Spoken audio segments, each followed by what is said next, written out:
Welcome to Opiate Recovery. Opiate Recovery Podcast gives you an inside look at an addiction recovery support group. This group is composed of people who've been addicted to opiate painkillers or heroin and is facilitated by me, an addictions counselor. These group members share a commonality. They all utilize medication-assisted treatment in the form of methadone or Suboxone. These podcasts are designed for education and support purposes only and are not therapy. The views expressed in the podcasts are the opinions of each member and do not reflect an official position of the treatment clinic. If you'd like to ask the group a question or suggest a topic, or if you'd like to join us on teleconferencing, please email us at info@opiatesupportgroup.com. That's info@opiatesupportgroup.com. Okay, welcome. Can you state your names? Jason. Sally. Okay, we haven't had Sally here in quite a while, so welcome back. Thanks. Glad you're here. Let's talk about this article. I've got an article here that I took out of Addiction Professional Magazine. It says, FDA approves non-opioid for opioid withdrawal symptoms. Do you see where they're going with that?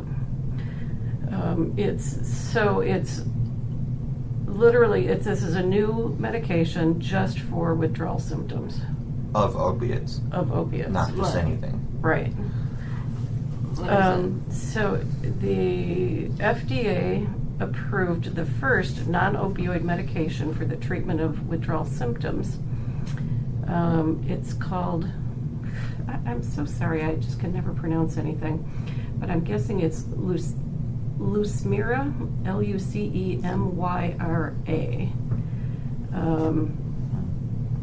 Generic name is lofexidine. So this was shown to result in less severe withdrawal symptoms and to facilitate completion of a withdrawal protocol. So, like, let's say you're tapering off methadone or Suboxone, and this will make it much easier. Oh, okay. What do you think? Cool. Just try it, yeah. I think this. Yeah. It says it suppresses the neurochemical surge that produces troubling symptoms of opioid withdrawal that include muscle spasms, stomach cramps, and heart pounding. Mm-hmm. And it's expected to be available in the U.S. market in August. You just sighed. What was that about? This Remembering cramps, it? Yes. Yeah, because I'm going down. Remembering I'm down to withdrawal. 10, so, yeah. Oh. You are tapering. You're down Yeah. to 10, and you're having I was at this 7. I went back up Wow. a couple. I was stressed. because you were having I was stressed. And, just stress, yeah. not the stomach cramps, or No, but it was getting, it's harder each time I go down a little, to get dressed. So, that I would be interested in trying that. So if you had something like this, what would be different, or what would be better? I mean, What's the need for this, is what you're saying? no, I taper totally see a need, but I'm wondering what it would do. Like, so you would just, let's say you were at a dose of, I'm just picking out a number, let's say 100 milligrams. Mm-hmm. So rather than tapering slowly, You could cease the methadone and you take could just this. jump off. I don't think so. I don't think so. Yeah. You have to taper down still. And, yeah, I would that's taper what down to as little of the treatment Right. medication as possible before I utilized anything additionally to suppress the Yeah. withdrawal from that medication, you know what I mean? I would rather withdraw from methadone having tapered as low as I can and then feel the withdrawal to know if I actually need a supplement to help me with that withdrawal, or if I could just get through it, because I got through the heroin withdrawal, but it was the long-term I never did. stay sober that I couldn't do. I mean, I could get sober, but I couldn't stay sober. With methadone, I stay sober because it keeps me good over time, but when I get off methadone, there's no, I might, I don't know. But I get your question. You're really trying to ask, how does this medication fit into the existing structure we have? Yeah. I think it would And I just think a little you're right. smoother and make it maybe a little faster.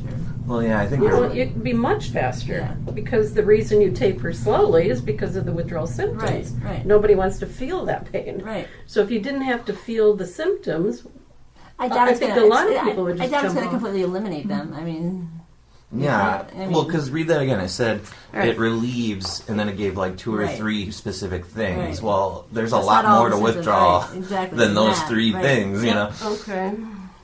All right. It's helping with muscle spasms, stomach cramps, and heart pounding. 2 of the 3 big ones, though. Let me keep reading. It says the challenge of opioid withdrawal often can get overlooked in discussions of how to address the opioid crisis.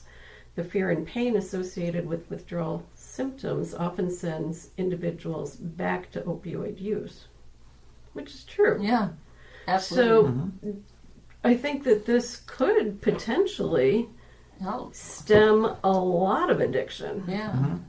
So if you found out early in your addiction, you know, you're using, you know, there's a certain percentage of people that can use heroin and not get dependent.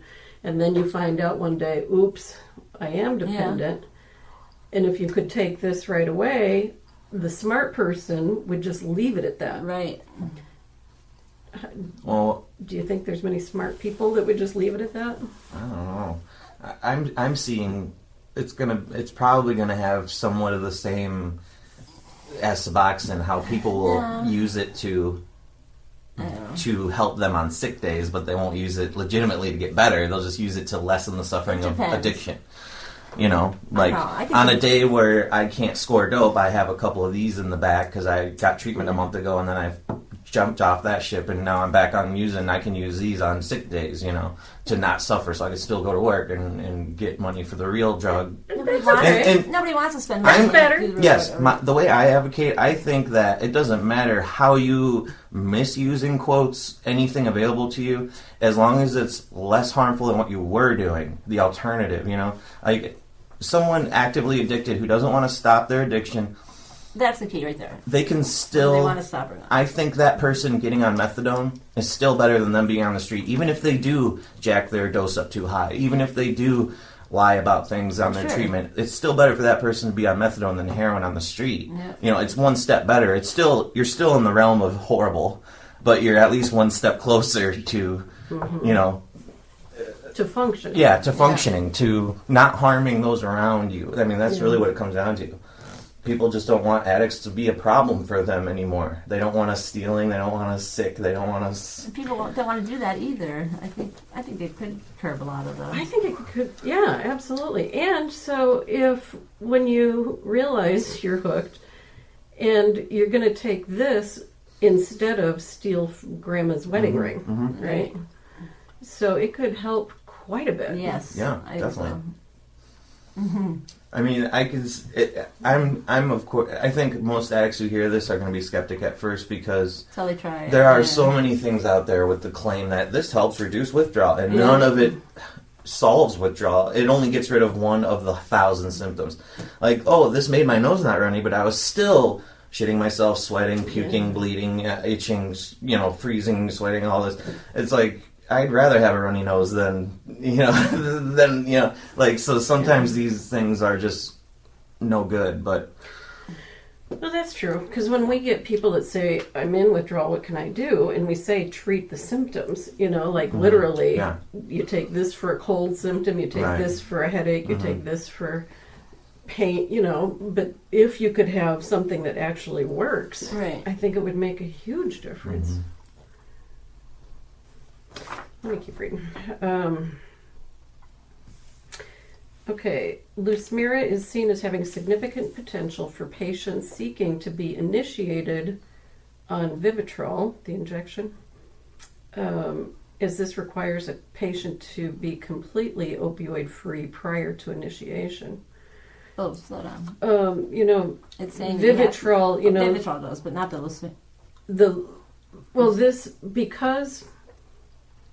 Well, okay, and this is true also if let's say you're switching from methadone to Suboxone, you have to have the opiates out of your system because it will kick it out of your system.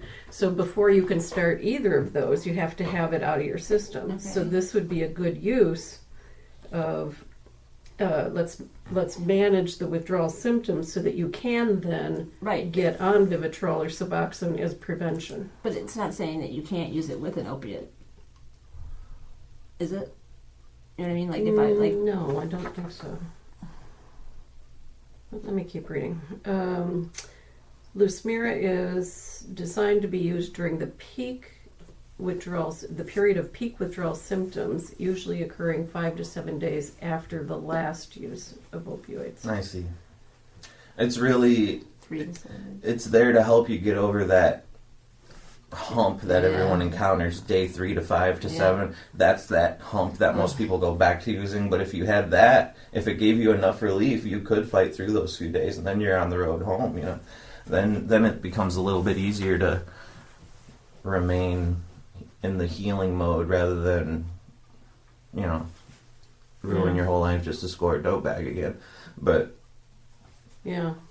Okay, it says the medication is given as 3.18 milligram tablets taken 4 times a day at intervals 5 to 6 hours apart. Huh. I wonder, but sometimes, okay, so they're saying use this during the peak withdrawal symptoms and then perhaps get on Vivitrol. Right. Or I guess even methadone, right? To take any of those for prevention. But if you're just doing an opioid withdrawal by yourself at home, that could go on for weeks. Yeah, Months. So, definitely. Yeah, Months, years. Months. Okay, well, I don't know about years. Ah, close. I think you're a little farther. Well, the psycho-spiritual withdrawal might last years, but the physical biological withdrawal lasts, I meant that the initial period. Yeah, so I'm, if they're thinking you're just taking it during the peak, I think people are going to want it for more than the peak. Yes. Let's take it for a full month or two, Maybe it's really expensive. I mean, I can see this being good for certain critical situations. If someone this solves the problem that exists right now, that Detox. most people that are dependent on these opioids or have to have them, they usually contact help in peak withdrawal, because they hold out as long as they can, hoping the dope will come through or they could somehow connect to their connection again or whatever it is. And when they absolutely know there is no way they're getting their fix, then they will shift toward the alternative options, which it would be treatments and things. And there's nothing anyone can ever give you in withdrawal. They're just like, oh, we can't give you anything. You're, and it's like terrible. So if you're in withdrawal, you show up at the ER, no opioids in your system, but you're on day 4, you're dying. They can give you this to put you at ease, to then talk to you like a competent person and let you choose recovery. Right. Yeah. Yeah. I see that being the primary benefit of this medication. This would be wonderful for you. I mean, to the addict, there's no reason. Like me, when I would go seeking help sometimes in withdrawal, I couldn't understand why they couldn't just give me Suboxone or Methadone or even a Vicodin. I mean, because that's what I could easily give myself on the street to be fine. But here are the professionals who are like, nope. It's like this is a joke, And that's why people stay on the street, because they can't rely on these people in the hospitals who have no concept whatsoever of what this person's suffering. And finally, they have something they can give them, finally. That's what I'm seeing with it. Yeah, good point. Okay, side effects include low blood pressure, lightheadedness, slow heart rate, sleepiness, and dry mouth. Side effects of this medicine? Of Lucemyra, yeah. Uh-huh. Yeah, dry mouth. Ugh, well, it sounded like the same side effects as cannabis, which cannabis also does relieve anxiety and stress from your withdrawal. Most people already use cannabis and other drugs, even Valium, Xanax, things like that, to diminish the severity of their withdrawal. So it's kind of nice that they're finally giving us a legitimate thing that plays the role that we need it to play. I don't know. I think they should just legalize cannabis, but I think so too. I do. But that's not enough to help you. As far as the health choices, it's amazing, right? I mean, for withdrawal. Well, here's why it's great for withdrawal, because cannabis, it's natural and it's touching on hundreds of different components inside you. So it's not only helping your bone aches and your psychological hopelessness, but it's also helping your nausea. It's helping your sense of well-being. It's helping you have a view of hope and happiness rather than misery. It really does it's powerful. It is amazing what cannabis does, and people are always so leery about it.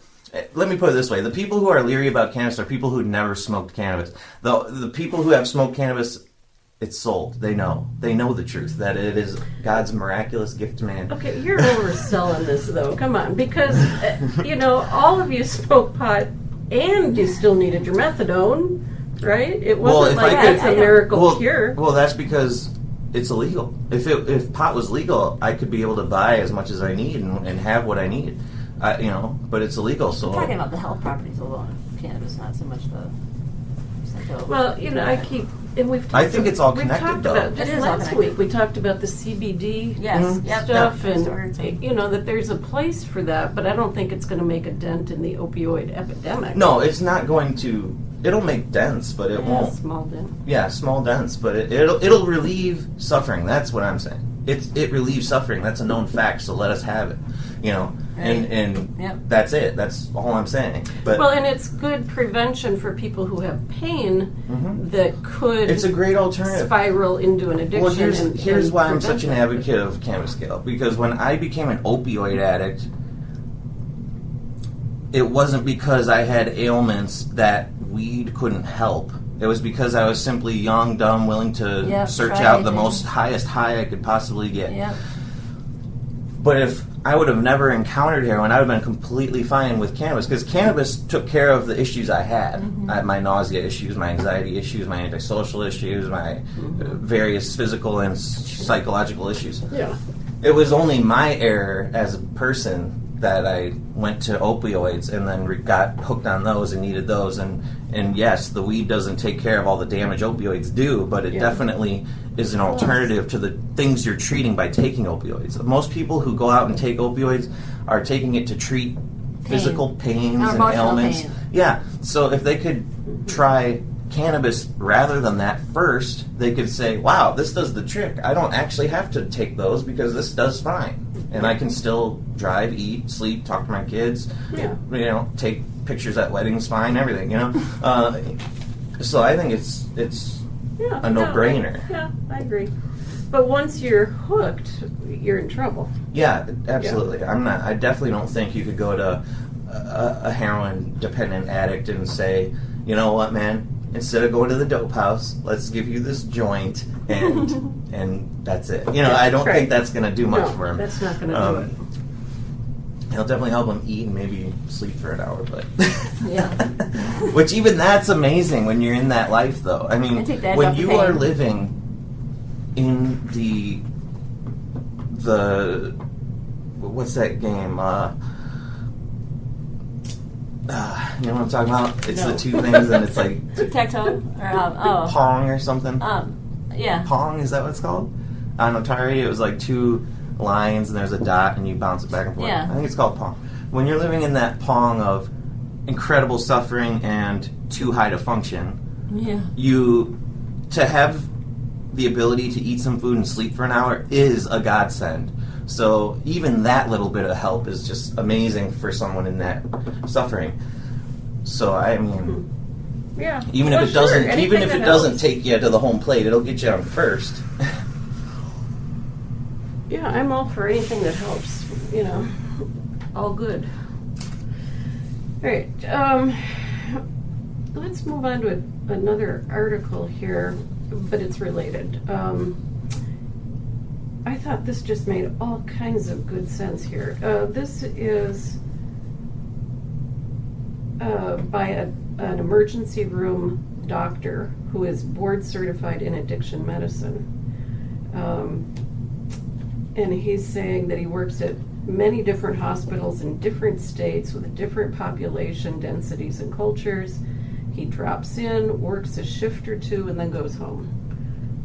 I don't really understand why anybody would want to do that instead of just stay in one place. I'm thinking, what a great thing, because he gets to travel. See, he gets a broader sample of the problem, Yeah. Okay, so he's saying the number one cause of death for people under 50 is overdose, but hospital care for addiction is confused and disorganized. That's got to change.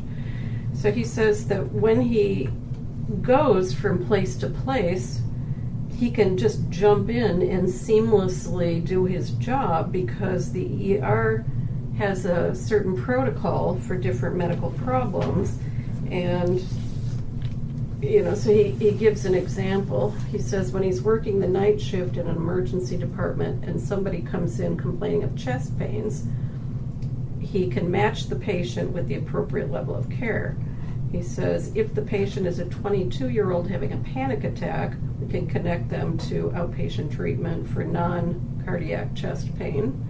Or if the patient is older and has a low risk of heart attack, they can refer that person to an outpatient stress test or have them admitted, watched overnight, evaluated in the morning.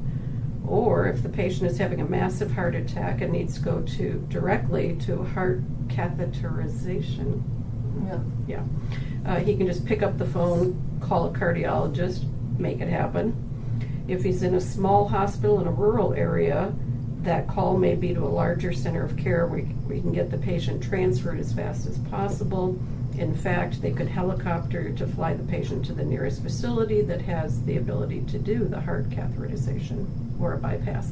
So that's the protocol, right? It's like, look at this person, what do they need? Boom, boom, boom. And that's how it is all across the country. But he says that just doesn't happen with addiction care. So the beauty of what he does is that he doesn't have to reinvent the wheel every time he goes in. But most hospitals provide no care for patients with addiction. Some hospitals have a social worker that you can call in to help evaluate, which really means somebody will come in and give them a piece of paper with a bunch of phone numbers on it. Here, call this other place. Very few facilities will have someone you can call who is specially trained to treat patients with addiction. All this makes it nearly impossible for someone who is not trained in addiction to have any idea how to handle these patients when they walk in the door. So he says even if he goes beyond the hospital into the surrounding community, he's stuck with whatever the community has available. So, here, small town, we don't have an inpatient program. We don't have, very hard to get somebody even into a psychiatric inpatient program.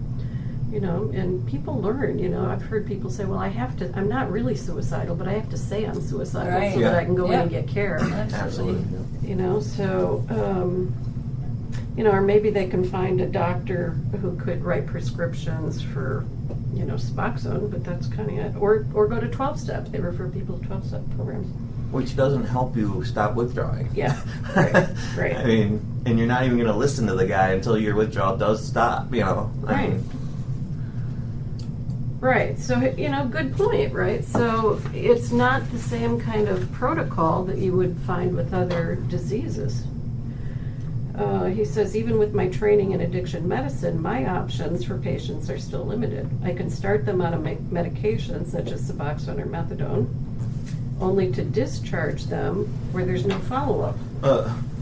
So that, as an ER doc, he's not going to be doing the follow-up. Yeah, right. So and he why can't start something that continue you their can't finish? methadone. Yeah. You know what I mean? Wow. Yeah, he says I can admit them to the hospital to treat their withdrawal, only to have no specialty care available to start their addiction treatment, which is what they do here, right?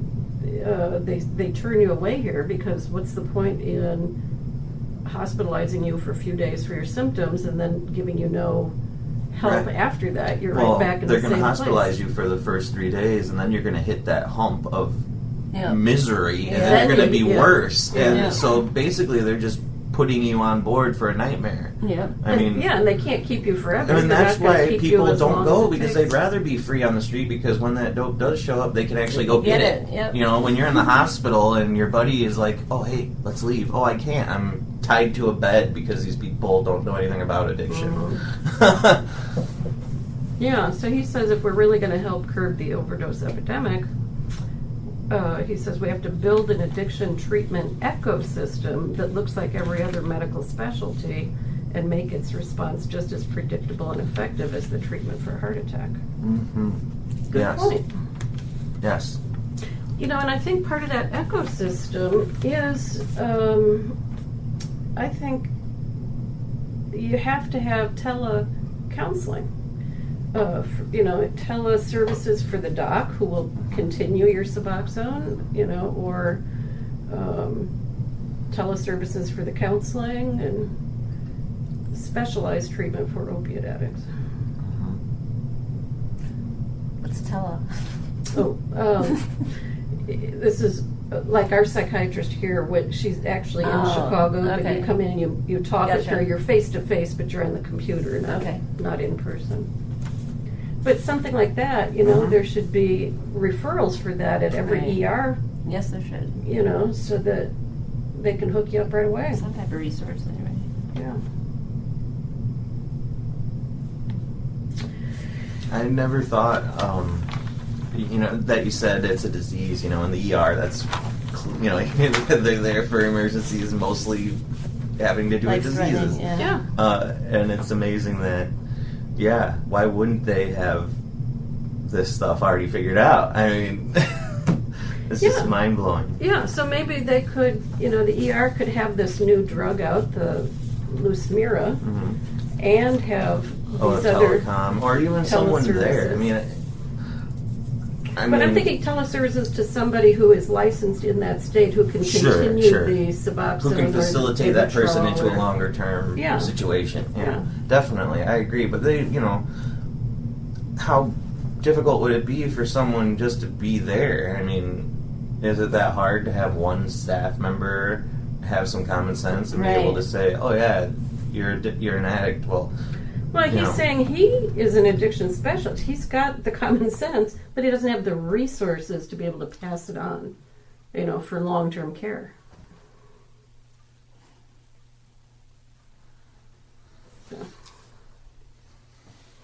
Okay, so anyway, I think we've got something good here with the Lucemyra. What was the other name for it? Lofexidine or something. Yeah. What is it? Lofexidine, Lofexidine. And Lucemyra is Lucemyra. It says that it helps the withdrawals by suppressing the neurological circuitry that creates withdrawal symptoms. The difference between that and, say, a methadone or Suboxone's even unique, but say this compared to methadone doesn't suppress it, it satisfies it, essentially, correct? It satisfies that receptor and then... And blocks. Yes, so basically it puts that missing piece in the receptor so it's satisfied and nothing else can get in. Right. But this saying it suppresses certain activity in the neurology. Is it going into the receptor? And I mean, because I would see suppression as harmful somehow versus satisfaction, because that suppression might get you through a withdrawal, but what's it doing? What else is it doing? Because it has to be doing some other things. How can you just suppress neurochemistry and not reap problems later or sooner? Well, it does have some problems because of the side effects, right? The low blood pressure, Sleepiness. lightheadedness, etc. But it's not an opiate blocker, not the way methadone is, Right. or Suboxone is. I'm gonna have to do some research on that. I think this is a good one. Okay, anything else we want to say about that? Thanks for sharing.